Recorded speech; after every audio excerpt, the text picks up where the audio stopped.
ई आकाशवाणी गोरखपुर। अब रउआ सभे विकास राय से समाचार सुनी। लोकसभा चुनाव का पहला फेरा में प्रदेश को 8 सीटिन बदे नामांकन दाखिल करे क बिहने आखिरी दिन हौ। 3 दिन ले छुट्टी के नाते नामांकन दाखिल करे क काम बन रहल। आज नामांकन दाखिल करे क प्रक्रिया फिर से शुरू कर दिहल गयल, जौना में कई गो सीटिन बदे उम्मीदवार लोग नामांकन पत्र भरलें। पीलीभीत लोकसभा सीटिन बदे समाजवादी पार्टी का उम्मीदवार और पूर्व मंत्री भगवत शरण गंगवार पर्चा भरलें। बहुजन समाज पार्टी से अनीस अहमद खां उर्फ फूल बाबू और निर्दलीय उम्मीदवार आदर्श पांडे नामांकन पर्चा दाखिल कैलें। शामली जिला के कैराना लोकसभा क्षेत्र बदे समाजवादी पार्टी से इकरा हसन और बहुजन समाज पार्टी से श्रीपाल सिंह पर्चा भरलें। सहारनपुर लोकसभा सीट से कांग्रेस इंडिया गठबंधन का इमरान मसूद और बहुजन समाज पार्टी का माजिद अली पर्चा दाखिल कैलें। रामपुर जिला से 6 निर्दलीय उम्मीदवार सिफात अली खां, अशोक कुमार, जगत सिंह, अब्दुल कादर और शिव प्रसाद आज जुले नामांकन दाखिल कर चुकल हवें। पहला फेरा में सहारनपुर, कैराना, मुजफ्फरनगर, बिजनौर, नगीना, मुरादाबाद, रामपुर और पीलीभीत लोकसभा सीटिन बदे 19 अप्रैल के चुनाव हुई। बरिस 2019 में भयल लोकसभा चुनाव में ए सीटिन में से भाजपा 3 सीट कैराना, मुजफ्फरनगर और पीलीभीत जितले रहल। बसपा सहारनपुर, बिजनौर और नगीना सीट जितले रहली और समाजवादी पार्टी मुरादाबाद और रामपुर का सीट जितले रहली।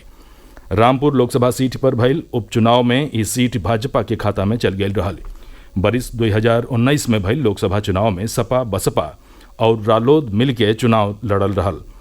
ए बेर रालोद भाजपा के साथे हो आ सपा और कांग्रेस मिल के चुनाव लड़ रहल हवें। बसपा ए बेर अकेले चुनाव लड़ रही हो।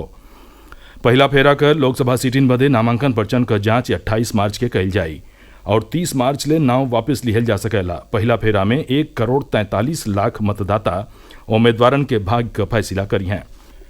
पूरा देश में हो रहल लोकसभा और कुछ राज्यन का विधानसभा चुनाव में एह बेर चुनाव आयोग सी विजिल ऐप के जरिए चुनाव प्रक्रिया पर पैनी नजर रखे जा रहल हो। मुख्य चुनाव आयुक्त राजीव कुमार बतौलें कि ये ऐप नागरिक लोगन के आदर्श आचार संहिता का उल्लंघन के रिपोर्ट करे का अधिकार देला और रिपोर्टिंग का 100 मिनट के अंदर कार्रवाई का भरोसा देला। भारत निर्वाचन आयोग के हिसाब से ये ऐप सतर्क नागरिकन के सोझे जिला नियंत्रण कक्ष, रिटर्निंग अधिकारी और फ्लाइंग स्क्वाड टीम से जोड़ेला। एकर उपयोग कई के नागरिक राजनीतिक कदाचार के कौनहू घटना का रिपोर्ट चुनाव आयोग के कई सकेलें और एकरे बाद उन्हें रिटर्निंग अधिकारी के कार्यालय गइले का जरूरत नहीं है। गोरखपुर और एकरे आसपास के जिलन में आज होली का त्योहार धूमधाम से मनावल गई। लोग एक दूसरे के रंग गुलाल लगा के बधाई दिहलें और फगुआ गीतिन पर जगह जगह नाचत देखल गईलें। मुख्यमंत्री योगी आदित्यनाथ गोरखनाथ मंदिर में होलिका दहन कर राखी से टीका लगा के होली का शुरुआत कैलें। वहाँ के गुरु गोरखनाथ का पूजा अर्चना के बाद गायन के टीका लगा के गुड़ और चनो खियावलीं। एकरे बाद मुख्यमंत्री गोरखपुर शहर का घंटा घर में आयोजित भगवान नरसिंह शोभा जतरा कार्यक्रम में शामिल भइलें। वहाँ के भगवान नरसिंह का आरती उतरलीं और रंग गुलाल के साथे फूलन का होली खेललीं। मुख्यमंत्री फगुआ गीतियों का आनंद लिहलें। भगवान नरसिंह के परंपरागत शोभा जतरा का आयोजन राष्ट्रीय स्वयंसेवक संघ करेला।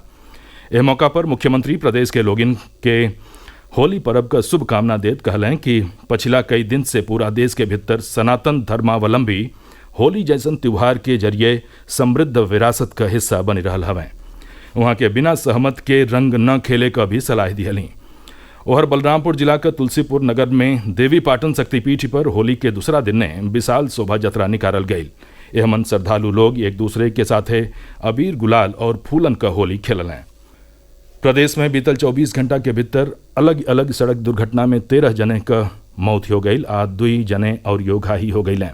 मथुरा जिला का जैत थाना क्षेत्र का छठी करा राधा कुंड राह पर काल ही एगो कार मोटरसाइकिल सवार के ठोकरिया देहलस, जौना में 21 गांव का 3 बाइक सवारन का मौत हो गई। जिला का मऊ रानीपुर क्षेत्र में सड़क दुर्घटना में एगो औरियो व्यक्ति का भी मौत हो गई। बदायूं जिला का इस्लाम नगर थाना क्षेत्र में चिचौटा गांव के लगे काल ही 2 मोटरसाइकिल के आपस में लड़ गईले से 3 जने का मौत हो गई आ एगो मेहरारू और लइकनी घायल हो गईली। जौनपुर जिला का खेता सराय थाना क्षेत्र का गुरैनी बाजार के लगे आज अज्ञात 4 पहिया गाड़ी मोटरसाइकिल सवार 2 नौजवानन के ठोकरिया देहलस, जौना में दोनों जने का मौत हो गई। मिर्जापुर जिला का कोतवाली देहात थाना क्षेत्र का समोगरा गांव के लगे काल ही रीवा चुनार हाईवे पर गलत दिशा में दोपहिया गाड़ी से जा रहल 4 जने का ट्रक से लड़के मौत हो गई। समाचार पूरा भइल। नमस्कार।